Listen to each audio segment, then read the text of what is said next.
Hello, and welcome back to Behind the Post. Today I'm joined by a familiar Oktopost face and the other half of our social media team. You probably have seen her all over our social channels, or 2 episodes back, we did a Q&A tell-all episode. I'm so excited to have her back on the show today. So without further ado, Addie Peters, are you ready to go behind the post with me? Yes, Olivia, I'm so excited to be here today. Amazing. Well, I'm so excited to have you here. And I brought you back on the show to talk about B2B content for results. And right now, especially, it is a time of economic uncertainty. You hear everywhere that budgets are being cut, teams are getting smaller, the cost of living is increasing. It's a crazy time. Yet we're still expected to still see growth with the fewer resources and money. And we're here to talk about this today. And if you're currently facing this dilemma, you've come to the right place. So we're going to chat about a few things about how you can actually cut out the noise and focus on those meaningful engagements that truly resonate with your audience. So I thought we could talk a little bit about corporate first. So the first half of this podcast, we'll just chat about corporate, and then the second half, we'll dive into employee advocacy, which everyone knows is very near and dear to our hearts here at Oktopost. And I think let's just dive in. Yeah, sounds good.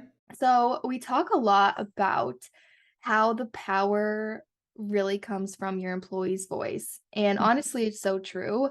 And we see this a lot of times at Oktopost when we pull up our corporate metrics versus our advocacy. Advocacy outperforms corporate most of the times.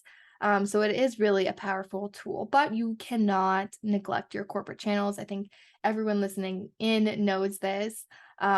So we actually decided to run a little experiment and focus on something really important today. Addie, do you want to touch on a little bit about what we have kind of shifted our social focus to? Yes, so we talk about it all the time, and we always, especially this quarter, want to focus on value over volume. So we've decreased the amount of content on our own channels and focused on value over volume. This has a ton of different meanings. It can mean less posts, shorter messages, and Olivia has dove into the analytics, and it has really just proved that value over volume is super effective and can be a game changer when focusing on your social strategy. Yes, exactly. And I think for a short period of time, we were kind of driving ourselves crazy trying to just push Yeah. out as much content as possible because the narrative around social isn't usually scale back. It's Mhm. usually get as much content out the door as possible. Yeah. And I feel like there's this narrative if you're pushing out more content, more people will see your content, more people will engage. So we Mhm. actually decided to put this to the test. So we've decided to scale back on the amount of content we're pushing out. And then we're also running another experiment now with the actual length of each message going out. So we will definitely report back on that. We're Mhm. still testing it at the moment. So in the last year, we've actually decreased the amount of posts we have published by 29%. Yeah. So with that, you could expect probably, okay, you're posting less, maybe less people are engaging, maybe less people are seeing it. But Mhm. in fact, the opposite happened. So we decreased our posts by 29%, and our impressions increased by 23%. So I feel like this is something that for me is really exciting because instead of just pushing out so much content, we focused on pushing out valuable content that our audience actually could take away something or learn something or engage and have a conversation with us. And Mhm. then we also saw our engagements increase by 32%. So Mhm. that's where I really get excited because not only were we posting less, but more people were seeing it and even more people were engaging with that content. Mhm. So we achieved exactly what we set out to do. We decided to post less, but make it better. And then Mhm. we also saw our engagement rate increase by 7%. So for me, I feel like that is just so exciting because it's kind of shifting that narrative that we don't need to be doing so much all the time. And I feel like us social media managers and social media professionals are down to the wire most of the times. We feel like we're doing so much.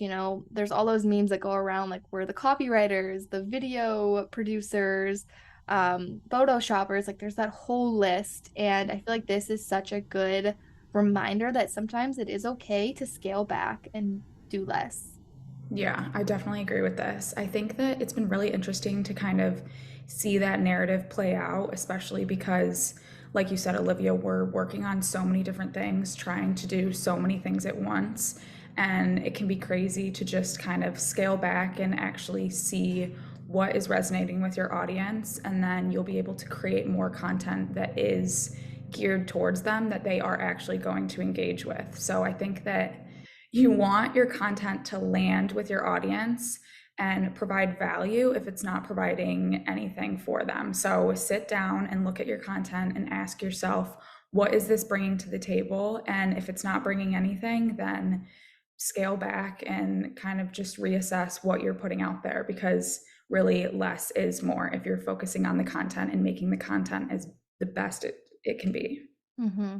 Yeah, there's no reason to flood your audience. And this is actually something I've seen with this podcast.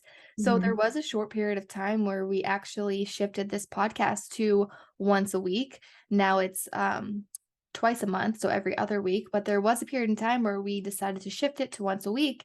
And what we found was our views actually went down. And it makes sense. It's first of all, this podcast is geared towards social media professionals, which we're very busy. Mm-hmm. And we found that we were flooding our audience. There was too many episodes to keep up with, so they just stopped viewing as much because there was too much to keep up with. So sometimes scaling back really makes sense. And like you said, less is more. Yeah. So, especially with what we decided to do recently in the upcoming months to scale back on our messages and even character and word count within those messages, I think that's going to be really interesting to see whether or not it makes a difference with engagements or all of our analytics, just depending on who is engaging with our posts. Personally, when I see paragraphs on LinkedIn, I am not going to read through them. I'm going to scroll right past it. So, similar to Twitter, we're trying to implement the fact that we want to scale down on the characters within each post, even on LinkedIn, Facebook. Typically, you don't have long form messages on Instagram and things like that, but it's going to be really interesting to see if those messages can be much more effective if they're just straight to the point. Exactly. And I'll give all of our listeners in how we're actually tracking this. So we're actually adding a tag to every single message that is going out. So we created a tag for 50 words or less, 75 to 100 words, and then 100 plus words. So that's our little experiment that we are testing right now. And I am the same exact way as you, Addie. First of all, there's so much content on LinkedIn, and if I'm gonna stop, it has to catch my eye like within the first sentence or two. And then if it's a huge paragraph, I just keep scrolling. I don't have the time to sit there and read through a whole paragraph. So I'm the exact same way. So I'm eager to see these results and see if there's a lot of people out there like us that are not obsessed with this long form content. So Mhm. it'll definitely be something really interesting to see. So I'm very eager to see those results. Yeah, me too. So, like I kind of mentioned in the intro, a lot of budgets are being cut, teams are getting smaller, and everyone is expected to see growth and still see the results that they were achieving before with bigger budgets and bigger teams. And when it comes to social media, it can be hard to achieve this if you are not leveraging your employees. So, this is just a simple hack to be able to reach new audiences without having to spend more budget, say on paid social. And employee advocacy is not only cost effective, but it is more authentic than paid because today people trust people. They don't trust brands, and we're all humans. We connect with other humans at the end of the day. And when we're scrolling on social media, you just don't have the same relationship with other brands like you do with people on social media. Mhm. And at the end of the day, employee advocacy always hits home and works so well because It gives your employees a voice and it allows them to enter the conversation. And at the end of the day, it's their unique stories and experiences that really drive home your brand. And when you think Mhm. about like the brands that you love the most, you often think about the people that represent them. So Mhm. your employees really add that authenticity to your brand Mhm. and they just allow you to reach more audiences without increasing your budget.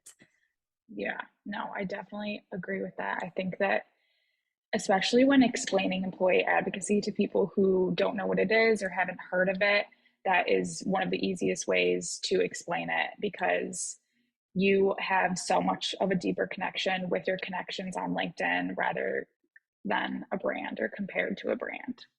Exactly.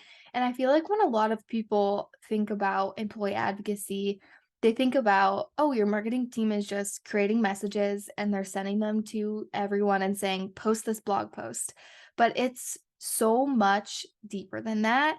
And Mhm. it's about being a thought leader in the space. So good employee advocacy programs allow your employees to kind of embrace that content, make it their own, and you're not only sharing company content. It has to be diverse or it's not going to work. You're just going to be so spammy and it's just not going to sit well and it's not going to put your company in a good light because if you're scrolling LinkedIn and you see 5 people that have shared the exact same message, you're going to be like, "Oof, like they're Yeah. not customizing it, they're not making it authentic." So, good employee advocacy, you're not only sharing company content, you're also sharing original content. You're really positioning yourself as that thought leader and, we can talk a little bit social selling and things like that where it's so important to create those relationships with prospects and customers, and you can't do that if you're not being authentic. So, I feel like that authenticity is so important, and I feel like you are either missing the mark with that or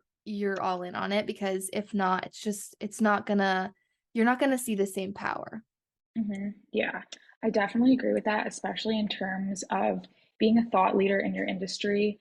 So before working with the social team at Oktopost, I was working within a sales team and reaching out to prospects and even customers. It just didn't feel or sit right to DM them on LinkedIn or even email them regarding a post that they shared on LinkedIn if I myself was not sharing thought leadership content or even content that was related to Oktopost. It just didn't sit well if I wasn't also part of the conversation and becoming a thought leader in the industry as well. Exactly. And I think it's so interesting. There's actually a stat that I pulled that when you hear it, it obviously makes a lot of sense, but 76% of individuals say that they're more likely to trust content from an individual than a brand. So if that alone doesn't make you want to embrace Yeah. employee advocacy, I don't know what will because we don't trust brands the same way today. We Mm-hmm. don't actively follow brands the same way we follow people. We don't have relationships that we have with brands and people. Mm-hmm. It's so different.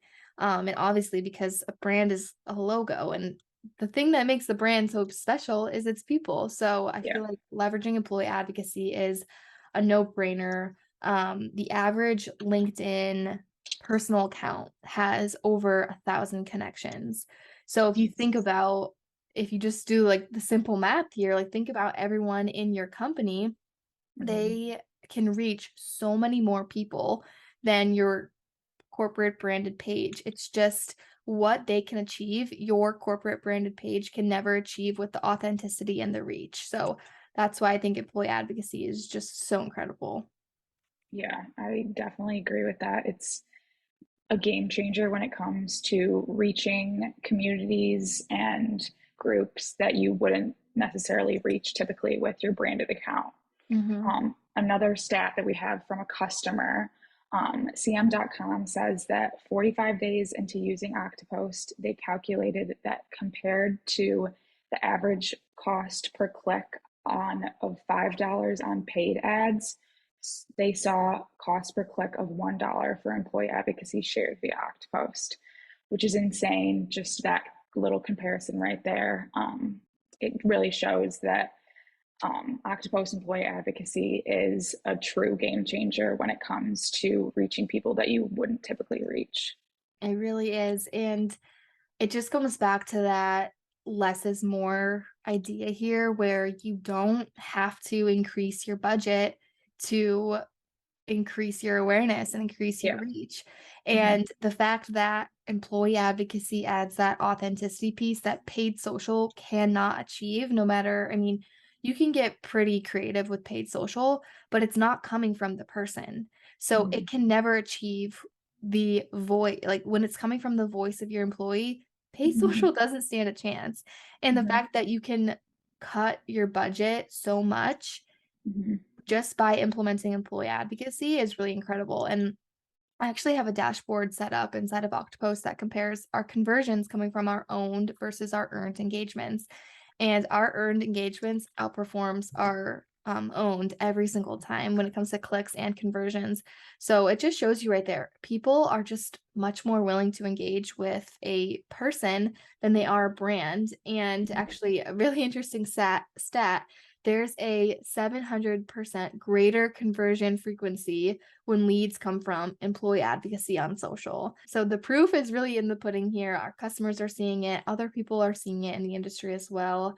Hmm. And there's no better time to get started with employee advocacy. Yeah. And another statistic kind of related to this. So it's definitely interesting to see how B2B buyers work and what they're using in terms of where they're going to find their information.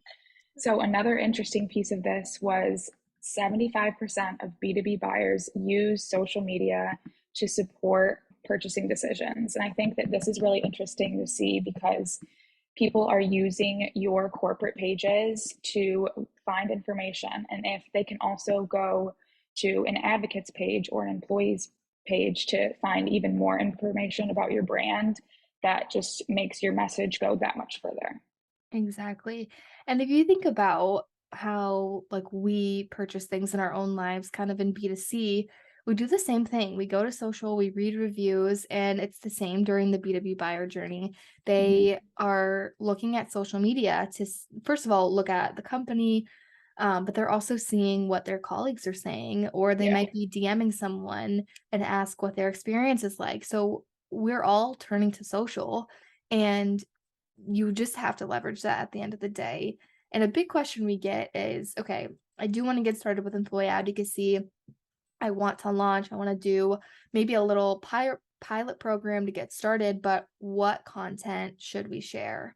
Mm-hmm. So, we kind of touched on this earlier about you really want to position your advocates as thought leaders in the space, but there Mm-hmm. is a little breakdown of the content that you can share. And most of the time, it kind of will line up with your organic strategy. So, here are a few different kind of buckets of content that you could share if you want to get started.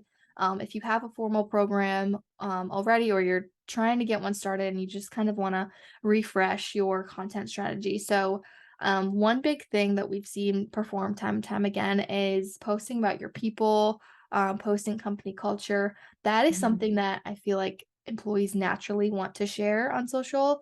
Mm-hmm. Share the office culture, show what's going on, like they'll show their work from home setup, they'll Mm-hmm. show an event that's going on in the office. So I feel like that's a good place to start because everyone naturally kind of wants to post about that. And that also goes with kind of building that trust. It's good for employer branding. Similar along those lines, recruitment content. We actually just ran a whole recruitment contest for our advocacy program, which was really fun, and everyone got involved. It's a great way to bring people together as well. But then you also want to share that thought leadership content. So this can be curated content about the industry that you're in, highlighting new trends, things that will again highlight your employees as industry experts, building them up as thought leaders. And then there's a few other pieces of content that you can share around like demand generation. So gated pieces of content, maybe webinars, white papers, things like that, Mm-hmm. exciting news, press releases, and then overall just like brand awareness content. Mm-hmm. So really exciting things that are going on in your company, Mm-hmm. and just thought leadership stuff coming from your brand as well.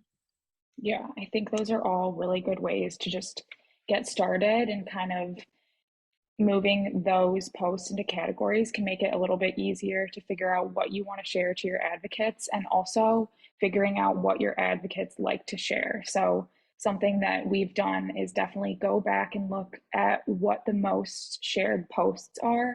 I think that makes it a little bit easier to figure out what your advocates like to share and what they really want to put on their personal social pages.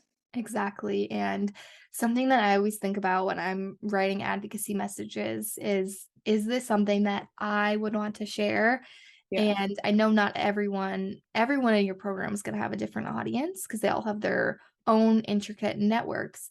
But if it's a piece of content that's not going to be relevant to your industry or anything that's going on right now in the world, then it probably Mhm. doesn't make sense to share it. And we Yeah. have a ton of other resources and things that go even deeper into the content that you can kind of create for your program. But Mhm. I'd say just always think about, is this something that I would want to share? And is this going to add value at the end of the day? Yeah. Always thinking about value over volume. Exactly. So we're nearing the end of the show here, and I think we've talked about so many incredible things. And I just wanted to, one more time, just reiterate everything that we kind of talked about. So I think the biggest takeaways here are going to be focus on value over volume. At the end of the day, above all, are the messages that you are putting out, is it providing value? Can someone read that and take something away? Or is it something that is going to make them stop and pay attention to what you're saying? Because we all know it's so hard today to stop the scroll. So focus more on doing less, but making it better. So I Mhm. think that is going to be the biggest thing. And then if you are looking to increase your reach, increase your brand awareness, leverage your employees, it's going to be the most authentic way to do it and the most Mhm. cost effective way. So yeah, I think we covered a lot here. I think, yeah, if anyone else has been feeling overwhelmed with trying to push out so much content, this is your sign to Yeah. scale back and do less because less actually is more. Definitely agree. Thank you so much for having me on today, Olivia. Yeah, of course. Thanks for chatting with me. And we will see you guys in the next episode.